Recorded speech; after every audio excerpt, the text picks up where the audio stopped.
Hello learners, welcome to my channel enlighten knowledge. Theory of production में हम next topic जो करने जा रहे हैं वो है economies of the scale of production में एक्सटर्नल इकोनॉमीज। प्रीवियस लेक्चर में मैंने आपको इंटरनल इकोनॉमीज सारा अच्छे से एक्सप्लेन कर दिया था, उसकी टाइप्स भी। अब हम एक्सटर्नल इकोनॉमीज की बात करते हैं, मतलब बाहरी फ़ायदे जो आपको मिलते हैं। पहले समझ लेते हैं कि एक्सटर्नल इकोनॉमीज किसे कहा जाता है और ये किस किस पे रिलेट करती है। External economies are not all related to the growth of a firm. ये इसमें ये कहना चाह रहे हैं कि जो आपकी एक्सटर्नल इकोनॉमीज होता है, ना कि वो सिर्फ एक पर्टिकुलर फर्म पे डिपेंड होती है।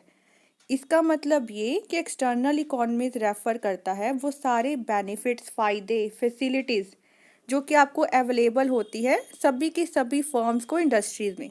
जब सारी की सारी इंडस्ट्री ही डेवलप करती है तभी आपको ये वाले फ़ायदे देखने को मिलते हैं।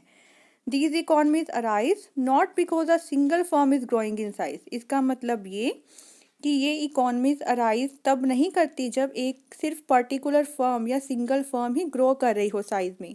ये एक्सटर्नल इकोनॉमीज तब आपको दिखती है जब सारी की सारी इंडस्ट्रीज या इंडस्ट्रीज में जो भी सारी फर्म्स हैं, ऑल फर्म्स हैं, वो अच्छे से ग्रो कर रही हो, उसकी एक्सपेंशन हो रही हो। Because the entire industries and social overhead cost undergoes expansion. मतलब जब आपकी सारी की सारी इंडस्ट्रीज को फ़ायदा हो रहा हो तब आपको एक्सटर्नल इकोनॉमीज देखने को मिलते हैं, बाहरी फ़ायदे देखने को मिलते हैं। एक्सटर्नल इकोनॉमीज को हम लोग एग्जाम्पल से समझते हैं। Suppose there is only one motor car in a town. आपके जो टाउन में सिर्फ और सिर्फ क्या है, एक ही मोटर कार है।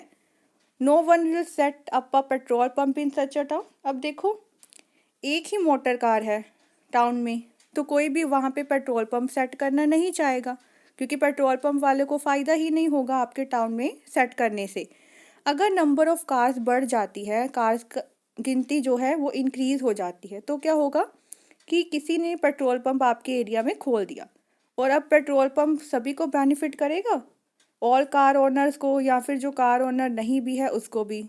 देखो, जिनके पास बाइक है या और व्हीकल है उसको भी तो बेनिफिट करेगा। If the number of cars increase, अगर देखो नंबर ऑफ़ कार बढ़ जाती है, पेट्रोल पंप सेट हुआ, लोगों ने कार, पहले थोड़ी थी अब ज़्यादा हो गई कार्स, तो फर्दर भी ग्रोथ होनी शुरू हो जाएगी। नए नए आपके सर्विस स्टेशन ओपन हो जाएंगे, ऑटो स्पेयर पार्ट रिपेयर। मतलब क्या है कि कार्स की गिनती ही इंक्रीज होने से काफ़ी सारी इंडस्ट्रीज़ को फ़ायदा होना शुरू हो गया, आपकी एरिया की भी डेवलपमेंट होनी शुरू हो गई, अच्छी अच्छी फैसिलिटीज़ मिलना शुरू हो गई। तो इसे हम लोग क्या कहते हैं, बाहरी फ़ायदे, जो कि एक चीज़ से बहुत ज़्यादा फ़ायदे आपको बेनिफिट्स मिलने शुरू हो रहे हैं। Availability of these facilities will prove beneficial. आपको भी बेनिफिट करेगी और जिन्होंने खोला है उसको भी बेनिफिट करेगी, और कन्वीनियंट हो जाएगा सभी कार ओनर्स के लिए। अब यहाँ पे सिर्फ और सिर्फ एक कार ओनर की बात नहीं की गई है। इसका मतलब ये कि एक तो करेगी, साथ में दूसरों को भी करेगी, सभी कार ओनर्स को विदाउट एनी डिस्क्रिमिनेशन ये बेनिफिट करेगी।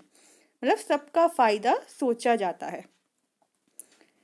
प्रोफेसर केरन क्रॉस ने एक्सटर्नल इकोनॉमीज़ को 3 भागों में बांटा है। Economies of concentration. कंसंट्रेशन का क्या मतलब होता है, जब सेवरल फर्म्स, मतलब बहुत सारी जो फर्म्स हैं वो एक जगह पे इकट्ठी हो जाती हैं। Often industries establish themselves at one place, अपने आप को एक प्लेस पे क्या है इस्टेब्लिश कर देती है, तो उनको बहुत सारी बेनिफिट्स मिलना शुरू हो जाते हैं। कैसे कैसे बेनिफिट्स हैं? Availability of develop means of communication. देखो, जो कम्युनिकेशन के मीन्स हैं वो डेवलप होंगे, ट्रांसपोर्ट फैसिलिटी अच्छी हो जाएगी, लेबर ट्रेन हो जाएंगे, बाई प्रोडक्ट्स होता है कि रॉ मटेरियल को बार बार से आप लोग यूज़ कर सकते हो, नई इन्वेंशंस होगी, म्यूचुअल कंसल्टेशन ऑफ एंटरप्रेन्योर्स। मतलब क्या है, अगर एक जगह पे सारे इकट्ठे हैं तो वो क्या है कंसल्टेशन करके एक, अगर कोई क्राइसिस आते हैं उसको सॉर्ट आउट कर सकते हैं। साथ में सब्सिडरी इंडस्ट्रीज़ भी आना शुरू हो जाएगी, कमर्शियल फाइनेंशियल इंस्टीट्यूट, बहुत कुछ सेटअप हो जाएगा अगर आपके सेवरल फर्म्स एक जगह पे इकट्ठी हो जाती है। ये सब कुछ होने की वजह से सारा कुछ ही डेवलप होना शुरू हो जाएगा, लेबर ट्रेन आ जाएगी, नई इन्वेंशंस हो जाएगी। इससे क्या फ़ायदा होगा कि ग्रोथ एंड प्रोग्रेस उस फर्म की बढ़ेगी, प्रोडक्शन ज़्यादा होगी।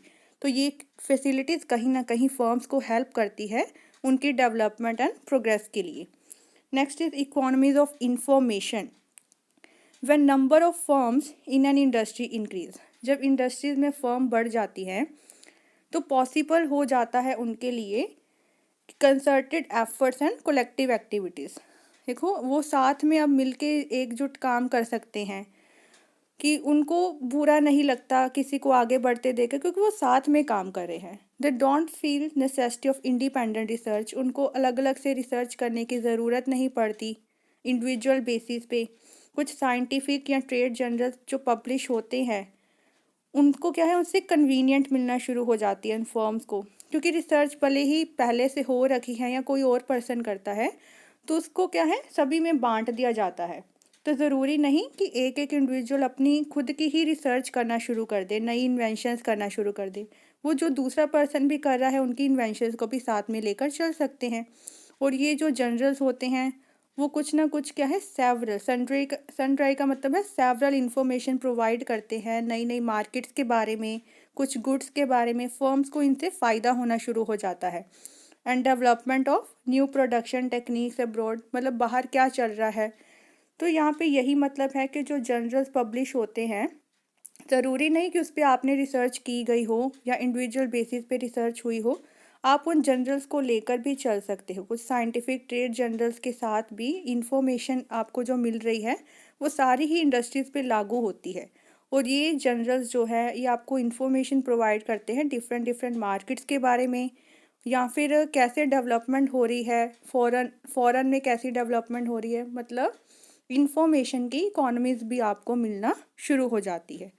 Next is economies of disintegration. ये बहुत ज़्यादा इम्पॉर्टेंट है इकोनॉमी ऑफ डिसइंटीग्रेशन। इसका मतलब यही होता है कि जब एक इंडस्ट्री डेवलप कर रही होती है तो फर्म्स जो होती हैं वो एक प्रोसेस पे एग्री हो जाती है, एक प्रोडक्शन प्रोसेस पे। हमने एक पढ़ा था कि लेबर को हम लोग डिवाइड कर देते हैं अकॉर्डिंग टू देयर स्पेशलाइजेशन, कि जिसमें उनकी क्षमता है। अब हम यहाँ पे बहुत बड़ी इंडस्ट्रीज़ की बात कर रहे हैं तो इंडस्ट्रीज़ में जो फर्म्स हैं उनको भी डिवाइड कर दिया जाता है। एक इंडस्ट्रीज़ है उसके उसमें जो बहुत सारी फर्म्स हैं उनको भी अलग अलग से बांट दिया जाता है। जो फर्म जिसमें स्पेशलाइज होगी वो वहीं काम करेगी। Every firm specialize in production of a particular item. ये first firm, second, third, fourth, इनको अलग अलग काम क्या है बांट दिए जाएंगे। फॉर एग्जाम्पल अगर आपको साइकिल इंडस्ट्रीज़ है आपके पर्टिकुलर प्लेस पे, कुछ फर्म्स क्या करेगी, व्हील्स को साथ में लगाना शुरू करेगी, कुछ साइकिल की चेन्स बांधना शुरू करेगी। मतलब जो भी साइकिल के जो पार्ट्स हैं उनको क्या है अलग अलग तरह से स्पेशलाइज करवा दिया गया, अलग अलग तरह से बांट दिया गया। तो दैट इज़ कॉल्ड सेंट्रलाइजेशन, या फिर जिसे हम लोग कहते हैं डिसइंटीग्रेशन, मतलब काम को बांट देना। अब ये भी दो तरह के होते हैं। First is horizontal disintegration. इसमें क्या होता है कि एवरी फर्म, जो हर फर्म है वो कुछ ना कुछ अचीव करना चाहती है। इंडियोवर्स का है अचीव होता है to specialise in the production of same variety of goods. जब इसमें जो भी फर्म है हर फर्म क्या है same same variety of goods को ही बना रही है। फॉर एग्जांपल वूलन मिल्स हैं और वो सारे की सारी जो इंडस्ट्रीज़ है वो क्या बना रही हैं, ब्लैंकेट्स बना रही हैं। जब हम सेम वैरायटी की बात कर रहे हों, ये देखो सेम वैरायटी, हॉरिजॉन्टल लाइन कैसी होती है, ऐसे होती है। ये फर्स्ट फर्म, ये सेकंड, थर्ड, फोर्थ, मतलब जितनी भी फर्म्स है ना वो एक ही प्रोडक्ट को बना रही है। This is called horizontal. ये एक ही प्रोडक्ट को बना रही है, एक ही वैरायटी के प्रोडक्ट को। Next is vertical disintegration. Vertical का मतलब है कि different firms in the industry specialise in different stages of production process. मतलब हर एक फर्म की अलग अलग स्पेशलाइजेशन है और वो डिफरेंट डिफरेंट तरीके से अपना काम करते जा रहे हैं। ये ऐसे है वर्टिकल लाइन, ये आपकी फर्म्स। अब ये फर्स्ट फर्म कुछ और बना रही है, सेकंड, थर्ड एंड फोर्थ, मतलब क्या है जिसमें जिसमें वो स्पेशलाइज है डिफरेंट डिफरेंट स्टेजेस पे वो प्रोडक्शन कर रही है। जैसे अब आपने बिस्किट्स की मैन्युफैक्चरिंग कर रही है तो पहले ही फर्म आपको रॉ मटेरियल प्रोवाइड कर देगी, सेकंड फर्म उसको मैन्युफैक्चर करना शुरू कर देगी, थर्ड फर्म कुछ और काम, फोर्थ फर्म उसको डिस्ट्रीब्यूट करना शुरू कर देगी। इसका मतलब अलग अलग स्टेजेस में उनके प्रोसेस को बांट दिया गया है।